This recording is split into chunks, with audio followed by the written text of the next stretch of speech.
ఈరోజు రాష్ట్ర చరిత్రలోనే విశాఖ ఉక్కు ఆంధ్రుల హక్కు అని 32 మంది బలిదానంతో సాధించుకున్నటువంటి విశాఖ ఉక్కు ఈరోజు ప్రైవేట్ పరం చేయాలని చెప్పేసి కేంద్రంలో ఉన్నటువంటి బీజేపీ ప్రభుత్వం మరి ఈరోజు ప్రయత్నం చేస్తుంది.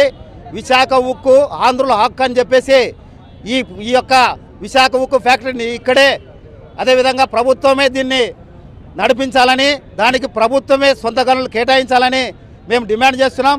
అయితే నరేంద్ర మోడీ ఈరోజు మరి విశాఖ ఉక్కుని ఈ దేశ సంపదను కొల్లగొట్టేటువంటి కార్పొరేట్ శక్తుల ఆలోచనలకు అనుకూలంగా వారికి దారాదత్తం చేయడానికి ఈరోజు మరి జపాన్ కంపెనీకి ఇప్పటికే ఫోక్సో కంపెనీకి భూములు కట్టబెట్టాడు. ఇప్పుడు ఆదాని వాళ్ళకి ఈ ఫ్యాక్టరీని కట్టబెట్టాలని చూస్తున్నాడు. దీన్ని యావత్ ప్రజానికం ఆంధ్ర రాష్ట్ర ప్రజానికం అంతగానే వ్యతిరేకిస్తున్నారు. తక్షణమే విశాఖ ఉక్కు ప్రైవేటీకరణ ఆపాలని చెప్పేసి మేము డిమాండ్ చేస్తున్నాం. మరి ఇంత జరుగుతుంది, ఇటువంటి నిర్ణయాన్ని తీసుకున్నప్పుడు మరి ఎందుకు రాష్ట్ర సంబంధించిన నాయకులు దీని గురించి మాట్లాడకపోతున్నారు? ఈరోజు పక్కనే ఉన్నటువంటి తెలంగాణలో ఉన్నటువంటి ఫ్యాక్టరీలని అదేవిధంగా మరి ఛత్తీస్గఢ్లో ఉన్నటువంటి నాయనార్కు సంబంధించినటువంటి ప్రభుత్వ రంగ సంస్థల్ని మేము ప్రైవేట్ పరం చేయడం లేదని చెప్పేసి అమిత్ షా చెప్పాడు. అదేవిధంగా మరి నరేంద్ర మోడీ చెప్పాడు.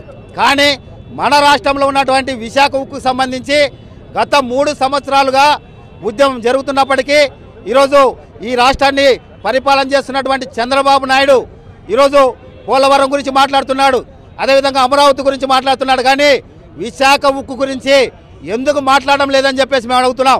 అవసరమైతే ఈరోజు బీజేపీ ప్రభుత్వ కేంద్రంలో చంద్రబాబు నాయుడు చేతుల మీద నడుస్తున్నటువంటి ప్రభుత్వం, అవసరమైతే ఈ ప్రభుత్వానికి మేము బయటకు వస్తాం, విశాఖ ఉక్కును ప్రైవేట్ పరం ఆపాలని చెప్పేసి చంద్రబాబు నాయుడు అదేవిధంగా పవన్ కళ్యాణ్ బీజేపీ వాళ్ళు ఈ రాష్ట్ర ప్రయోజనాల కోసం మరి ముందుకు రావాలని, లేని పక్షంలో ప్రజల్లో విశ్వాసం కోల్పోతారని చెప్పేసి హెచ్చరిక చేస్తున్నాం. మీరు చెప్పండి అంటే ఎటువంటి డిమాండ్ చేస్తున్నారు? ఈరోజు విశాఖ ఉక్కు సామర్థ్యాన్ని పెంచాలనేది ప్రధానమైన మా డిమాండు. ఎందుకంటే ఇంతకుముందు దీని యొక్క సామర్థ్యము 75 లక్షల కోట్ల టన్నులు ఆ రకంగా విశాఖ ఉక్కులో ఉత్పత్తి జరిగేది. రాను అది 45 లక్షలకి పడిపోయింది. ఇప్పుడేమో 25 లక్షలకు పడిపోతున్నటువంటి పరిస్థితి ఉన్నది. రోజుకి 21 టన్నులు మాత్రమే ఈరోజు ఉత్పత్తి జరుగుతుంది. ఇప్పుడు మళ్ళా 6 టన్నులకు మాత్రమే పడిపోతున్నటువంటి పరిస్థితి ఉంది. దీనికి కారణము కేంద్ర రాష్ట్ర ప్రభుత్వ విధానాలు. ఎందుకంటే ఈరోజు బొగ్గు గనక దానికి కేటాయిస్తే దానికి బొగ్గు కోసమే వాళ్ళు కనీసం అంటే 5,950 రూపాయలు చెల్లించాల్సిన పరిస్థితి వస్తుంది. అదే కనుక గనులు కేటాయిస్తే కేవలం 500 రూపాయలతోనే ఆ రకంగా ఒక టన్ను బొగ్గు వాళ్ళకు వచ్చేటువంటి ప్రమాదం ఉంది. కానీ ఆ రకంగా చేయడం లేదు. అట్లాగే అక్కడ స్టీల్ ప్లాంట్ కోసం కావాల్సినటువంటి విద్యుత్ ఏదైతే ఉందో గతంలో వాళ్ళే విద్యుత్ ఉత్పత్తి చేసుకునే వాళ్ళు. కానీ ఈరోజు పక్క నుంచి కొనుక్కోవడం వల్ల 45 కోట్ల రూపాయలు విద్యుత్తుకు కూడా డబ్బులు చెల్లించాల్సిన పరిస్థితి వస్తుంది. అట్లాగే ఈరోజు సామర్థ్యం తగ్గించడం కోసం ప్రయత్నం చేస్తున్నారు. వాళ్ళకు ఉన్నటువంటి ఎంప్లాయీస్ అంతా కూడా తగ్గిస్తున్నారు. గతంలో 19,000 పనిచేసే వాళ్ళు ఈరోజు 12,000 మందికి తగ్గినారు. మళ్ళీ 2,500 మందిని ఈరోజు విఆర్ఎస్ చేయాలనుకుంటున్నారు.